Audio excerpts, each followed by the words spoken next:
امروز اومدم یه روستایی که خاک این روستا رو همه تو خونه‌تون دارید. خاک این روستا فوق‌العاده برای پوست خوبه. این سنگایی که اینجا می‌بینی همه از اون کوه‌های اونجا اومده. اینجا روستای بوره، بهش میگن بوره.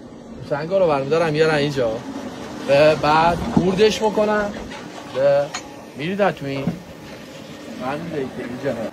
این سنگا 4 ساعت توی تنور آسیاب میچرخه تا شیرش قشنگ بکشن.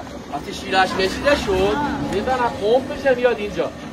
الان نگاه کنه ببینید این شیر سنگا میاد اینجا تو این حوض. این سنگا که انتقال داده شد اومد تو این حوض، آب حوضا میکشه، شیرا تهنشی میشه و بعد میاد خام حوضا میکشن.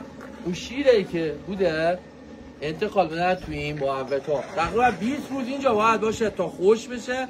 بعدش که خوش شد تبدیل میشه به اون سنگا. بعد اون شیرایی که خوش شده جمع میکنه انتقال میده کارگاه بعدی. اونجا با پی و دنبه و کوهانش و توفقاتی میشه سفیداب، همون روشی که شما تو خونه هاتون داره.